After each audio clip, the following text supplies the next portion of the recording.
Yo, what's happening? I'm Andrew, otherwise known as Drewicious. I haven't put a video out in ages, mostly because I haven't really been trading too much. I have not been doing any screening, taking very minimal things, taking some options trades or futures trades here and there. But I haven't really been doing kind of my weekly daily process that I was doing there for a while because lots of stuff going on outside of my trading life. But this morning, it was a nice Sunday. I woke up, my kids had a sleepover. I don't have anybody that needs anything from me. So I made some coffee and came downstairs and was going to do some screening. And I started with my sector review and then thought, hey, maybe this would be of use to some people. So I decided to go through this exercise with y'all in case it's helpful. So yeah, we're going to run through a sector review. This is a fairly specific thing that I have set up in Thinkorswim. This is a dashboard that I built myself out of a flexible grid. So we're going to run through it real quick. And just a fair warning to you, this is the second time I shot this video. So I'm going to be going a little bit quicker, and I will not be doing as much redrawing as I did because I just did all that in the previous video because I did not realize that the mic was not hot. Yeah. It's rust. So real quick description of what we're looking at right now. This is a flexible grid dashboard that I built myself. It has all of the relevant sectors that I am interested in, and generally just I use this to get a sense of where might opportunities lie from a sector perspective. And I generally try to do this once a week just to get a sense of where's strength and where's weakness, and then I try to use that as a little bit of a filter for when I go into my standard screening. Right, if I see that a sector is weak but a ticker looks good, then I may be less interested in that ticker. Conversely, if something pops up and it looks a little bit weak, but the sector overall looks like it has some opportunity. Right, it helps reduce some of the noise of a ticker who looks like it's got an opportunity, but it is important to see what the sector is doing because they do tend to ride together. So it's absolutely possible that a single ticker does something completely different than the rest of the sector, but you sort of increase your odds a little bit if you put all that into context. So that being said, I'll stop talking about that and let's jump in and kind of take a look at these. So I'm just gonna quickly run through. I've already redrawn all these. I had a bunch of these where my lines were not necessarily helpful anymore because I haven't updated them in a couple months. So typically here's what we do, or here's what I do. I come through here, like I said, on a weekly basis, and sorry, I've got like a dog hair in my eye or something. I come through about once a week and I look to see where the sectors are at. So I will do in Thinkorswim, right? You guys can do this on whatever your charting software is, right? You can still build a list here, right? Of each one of these things. And I would recommend that you do this on a fairly consistent basis just to see what's going on kind of through the breadth of the market.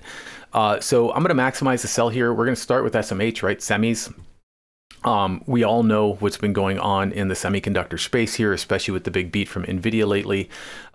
There was, you can see that we had a strong outside bar. Now, there's also a significant topping wick up here. So when we look at this chart on the weekly, we can see that there's kind of a long running. If we bounce back out to monthly, we can see how far back this other line goes here from the top. But that is a long running trend line going back to, I think, 2020.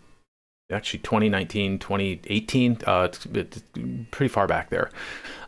We can see that we're kind of coming into the top of that, right? Right off the top of this weekly reversal here. I'm sorry, that's a monthly reversal.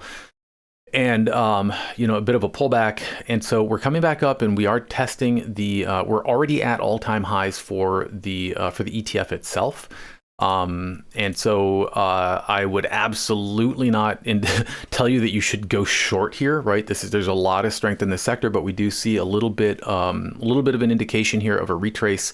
And if we look at this on even the daily, we can see that there was, quite a bit of retrace coming back down, but it just basically came down and tapped this level here. And so we'll find out what happens this week. This could either be a great pullback here in order to jump into long to see if we continue to break out over this trend line and make new all-time highs, or whether this is the start of a stronger pullback here, maybe looking to validate some of these other moves here.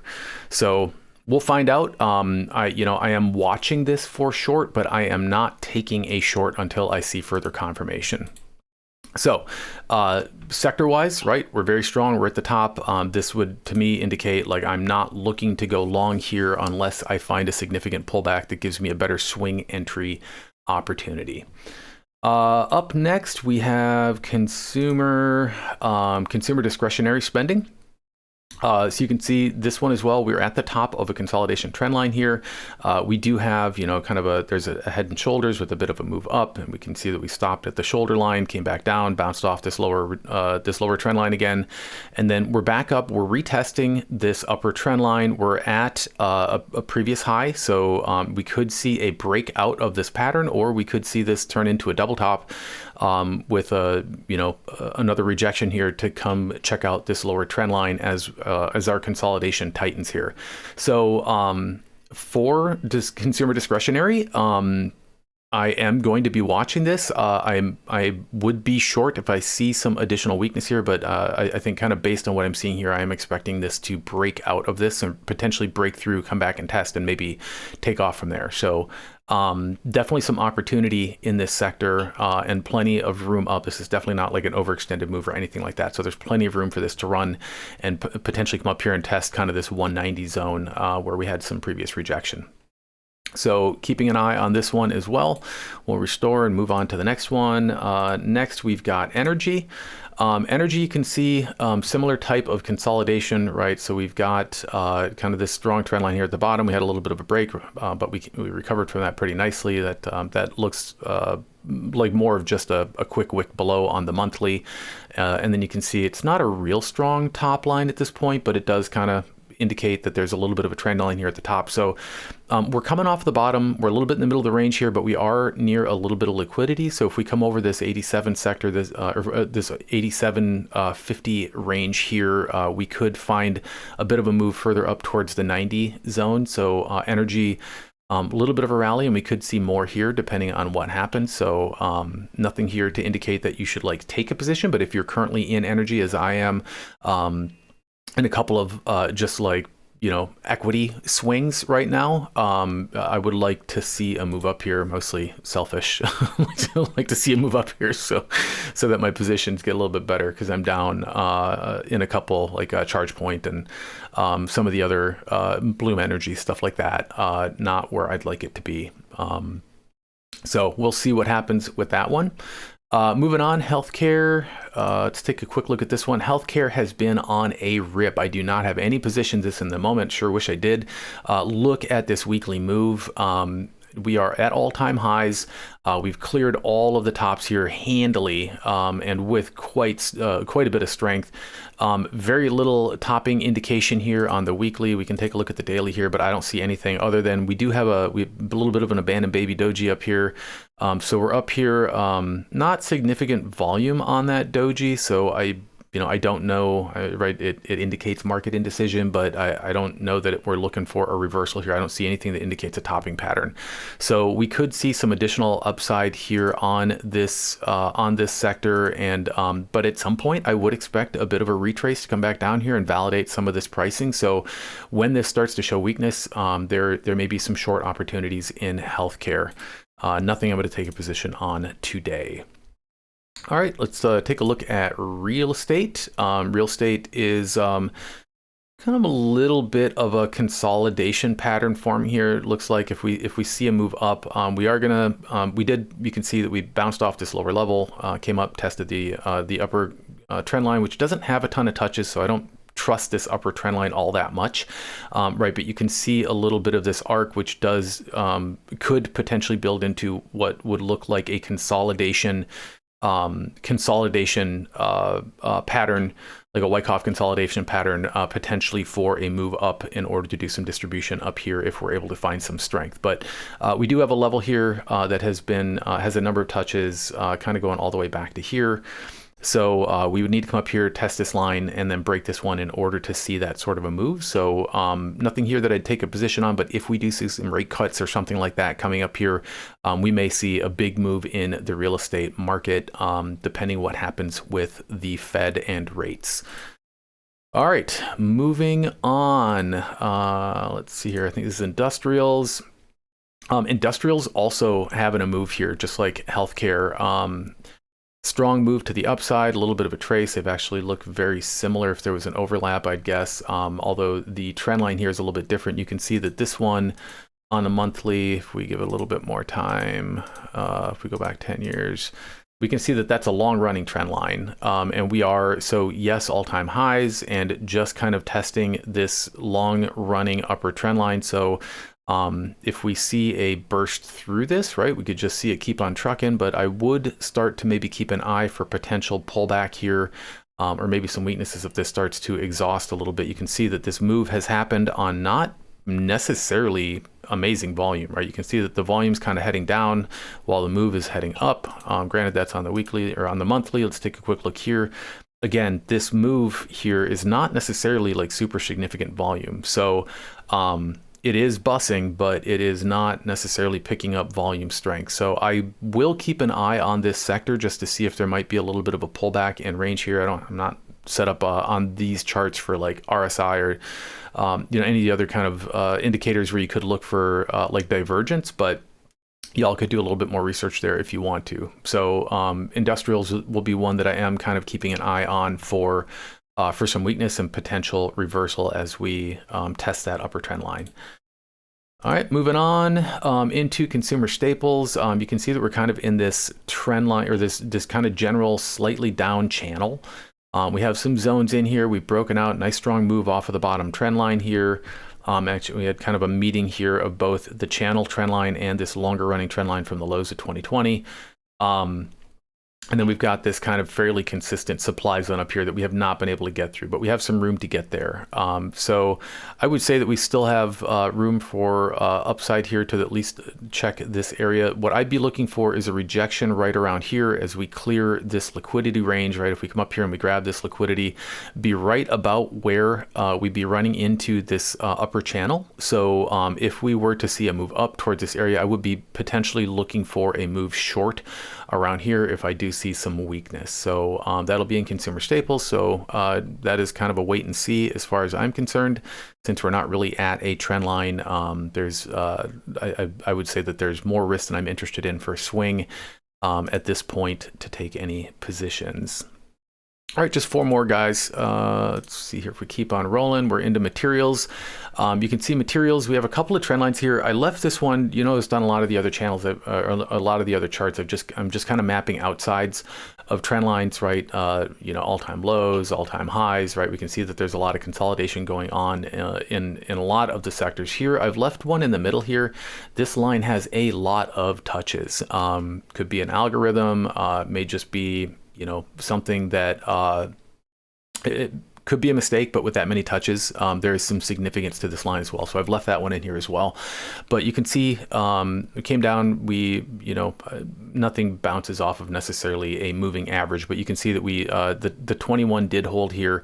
We're coming back up to test this algo line, right? Where you can see we've had a lot of reaction there. So we're breaking over this kind of loose, and I don't love this top trend line either, right? That does not have a lot of touches. It just sort of generally outlines the general trend. So we're coming up. I might be looking in materials for some weakness if we do come up here and test this line, right? It's been a bit of a move. It's not overextended or anything like that. But that would be in alignment with these rejections up here, right? We've got a zone up here that we'd be coming into. We can kind of draw that in real quick. So we can see that there's a bit of a zone right about there as well. So that all kind of comes in. So the confluence here of, good reason for a move down is not bad. So I will be looking for short opportunities around materials here. If we get, if this strong move up continues, I'll start to maybe look at the end of next week. So we'll see what this sector looks like next week. See if we can find some short opportunities. All right, couple more. Telecom, we can see that we're in this downward channel. There is some weakness coming in here, right? You can see that we came off. We had an outside, this is an inside up bar, but then we had a drop with the doji kind of heading down into this supply zone. So we could see a bounce, right? A bounce and reject. If we come through this zone, we could be coming all the way back down here to test this lower trend line. So Again, we're kind of in the middle, so there's not enough of an edge here for me to take a position based on this, but I will be looking to see whether we bounce or plummet through this zone there this week. Two more, gang, and then we'll be done. All right, utilities. Kind of in the middle of the zone here, you can see that we've got really tight consolidation as we're coming in. We got a lot of respect for this upper trend line, this lower trend line, a couple touches, but it's not super strong. This has a little bit of a distribution look to it, to me, right, on the weekly, right? You can see that the arc is coming over here, so we may be looking for a move down. We'll find out. But since we're in the middle of the range here, we could kind of keep an eye. There's a bit of a level right in this zone here. If you take a look, if we add a price line right around here, you can see that we have a number of touches on it. We got these two here before a move up. We got these two here before a bounce back up as well. Another one there before bounce up, came through, plummeted, bounce, and we're right at that line right now. So I'll look to see if we have a reaction to this price level, right? And then there's a little bit room for a move up or down. The real move, though, is going to come when we break out of this and we start to test whether we can break through this level here or break above that level there. So definitely keeping an eye on utilities because of this consolidation. And that brings us to our final one, financial. Financial has had a strong move out of the zone. We had some good consolidation in here. You can see that we got tight, and then we came down here, we bounced, and we haven't looked back since. We're coming up here. We are starting to think about testing all-time highs. So we got this all-time high here right around 41.7. And there's a number of spots over here. So we've already cleared this liquidity zone.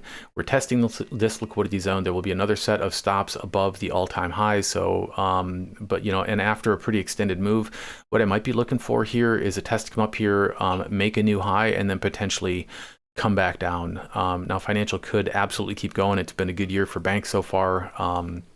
And so, we'll see what happens, but this is a pretty big move right now, and I'm definitely not looking to do anything at the moment, right? It's a strong week, very little indication of pullback or weakness at the top here. So I am expecting some continued upside, but I might start looking for some opportunities here as we get towards these upper bounds where there may be a little bit more safety, little lower risk in taking a position.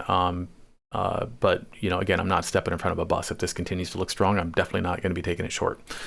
So, all right, guys, that's the full sector review. And again, the use of this, in my opinion, is really just having a sense of where, I'm not looking to go long on an individual ticker if the sector indicates that that it's displaying weakness, right? Again, and vice versa, right? It's really just context for where is your ticker, right? So like one of the ones I'm interested in right now, Halliburton, right? That's going to be an energy. Energy, as we reviewed down here, kind of coming off the lower bound. So I do think that there's some potential upside here. So Hal had an inside, I think. Let's just go take a look at it, right? Let's talk about why we might be interested in some of this. So on the weekly, Halliburton had an inside week after an outside up move. So, and you can see that this is really getting pretty tight here, but it was, sorry, it's, I'm starting to get used to using TradingView, and the controls here don't work the same. So sorry, I've lost a little bit of my muscle memory, but you can see that we've got a bunch of consolidation here, right? We've gotten into a very tight zone. So we had an outside, then we got an inside, so some great consolidation. And if we do see a move to the upside here on the weekly, right, because we had this inside week on an outside, after an outside week, right? So there's some good consolidation. If we see a break to the upside, you can see that I've set myself for an alert here. If I see a break above 35.75 on Halliburton, that will be my trigger to enter into a long swing. I will be looking to come up to, my first stop would be right around 37.50. And if we break above that, then I would be looking to get as high as 42.5 as well. So that is how I'd use that, right? I look at the sector, I see that energy looks like it has potential upside. I find this ticker that is inside of that sector, and then I apply that understanding to this ticker. So I've got a bullish bias on this, right? Because we're coming off of this lower trend line, and my stop for this trade, by the way, would be right around here, right around 32.5, below the lows of this previous swing low on the weekly. So that is how I think about this, and I will do some more charting here today now that I'm done with my sector analysis. And if I find any other interesting tickers this week, I'll let you guys know. All right, gang, that's all I got for you today. I hope this has been helpful, and if so, please drop a like or a comment, and if not, bye. Take care, guys.